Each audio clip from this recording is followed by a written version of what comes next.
Bonsoir à tous. Salut les amis, c'est Toto Météo. Bienvenue en cette soirée du 16 mai 2025.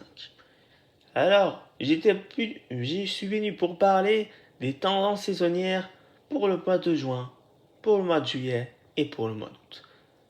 Qu'est-ce que cela va-t-il nous réserver d'après les dernières tendances saisonnières? Donc tout d'abord, commençons par le mois de juin 2025. Donc, le mois de juin 2025 sera chaud, mais, il y a toujours un mais très orageux. Donc, le flux sera orienté au secteur sud-ouest.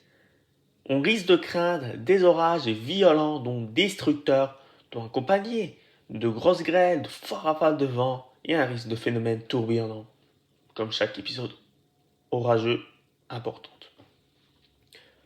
Des inondations et un peu l'extrême.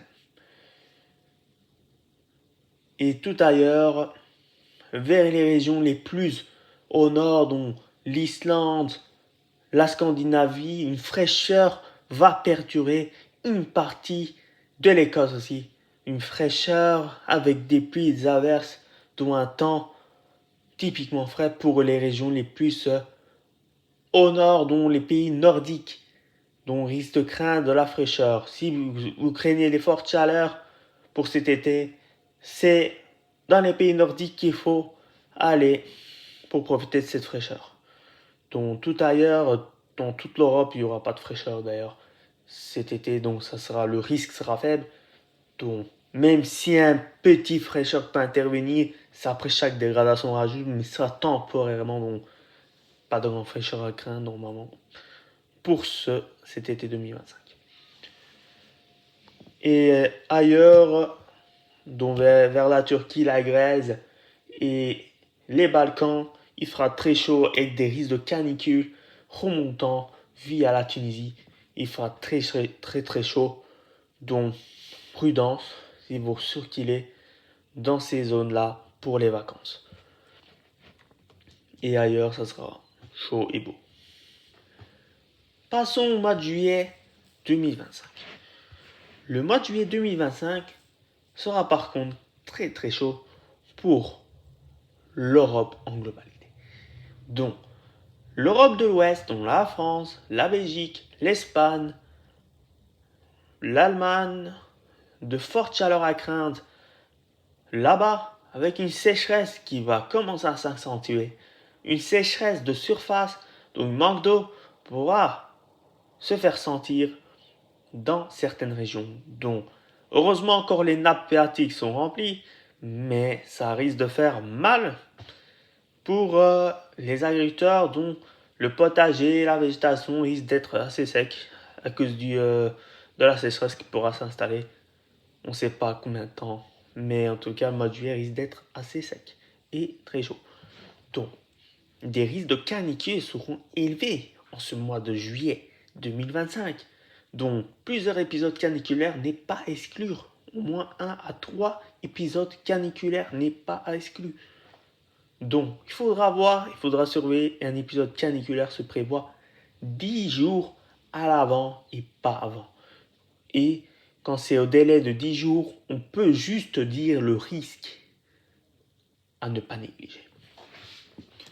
Ailleurs, vers l'Islande, les pays plus au nord, dont les pays nordiques, sont encore sur une fraîcheur, mais ça se voit que l'air un peu plus doux, dont la ceinture tropicale commence à monter un peu plus haut, dont la fraîcheur sera très limitée sur l'Islande, les pays les plus au nord, dont les pays nordiques, avec la Scandinavie, mais une partie au nord de la Scandinavie seront sous la fraîcheur et la pluie. Donc, si vous craignez les fortes chaleurs, c'est là qu'il faut prendre le départ pour profiter de cette fraîcheur. Mais sinon, ailleurs en Europe, pas de fraîcheur en vue, à part après chaque dégradation orageuse. Une fraîcheur temporaire pourra s'installer, mais sinon, pas de fraîcheur digne de ce nom en vue. Et ailleurs en Europe, dont les Balkans, la Turquie et la Grèce, dont les fortes canicules seront aussi là, ne seront assez présents. Donc prudence là-bas aussi, de fortes chaleurs sont à craindre, une sécheresse importante. Voilà, ça va être incroyable, assez sec. Et le risque d'incendie sera élevé, malheureusement, pour les régions où il fera hyper sec. Et ailleurs, il fera chaud. Et une partie de la Russie, on peut s'attendre à une chaleur lourde et orageuse, dont des orages seront à craindre là-bas, avec une partie de la Pologne. Et chez nous, en Europe de l'Ouest, on pourra craindre l'une ou l'autre dégradation orageuse assez locaux, dont possible lors des soirées très chaudes, ce n'est presque des orages de chaleur, prendre l'avantage et pourra se former. Passons au mois d'août 2025. Bon, le mois d'août 2025 sera un peu plus chaud dans les pays scandinaves. La fraîcheur sera très très nord, donc ça sera vraiment au nord de l'Islande, au, au nord de la Scandinavie, très très nord de la Scandinavie, donc très haut, donc presque au pôle nord, presque au cercle polaire, dont la fraîcheur sera plutôt là. Mais une chaleur humide et lourde et très orageuse remonte jusqu'en Scandinavie, donc dans le sud de Scandinavie, et du coup, et l'Angleterre également, avec les Pays-Bas et l'Allemagne, et la France et la Belgique. Donc, ça remonte par l'effet d'une dépression au large du Portugal et ça rapproche du pays et ramène ces flux de sud-ouest très orageux et très lourds et humides. Ailleurs, vers les Balkans, la Turquie, la Grèce, dont les fortes chaleurs seront assez durables dans ces zones-là, donc prudence encore une fois, hydratez-vous, buvez de l'eau, faites attention en soi, les fortes chaleurs, ça ne rigole pas. Donc, la Russie sera très doux et l'Écosse sera très doux, donc avec des nuages et un temps un peu plus calme que les mois précédents. Donc, voilà. C'était pour cette tendance. Merci de l'écoute. On se dirige vers un été bien chaud que la normale, donc prudence aux orages violents. Merci de l'écoute les amis. Sinon à la prochaine. Bonne soirée à tous et bon week-end. À la prochaine. Ciao ciao les amis. C'était Tomito. Bye.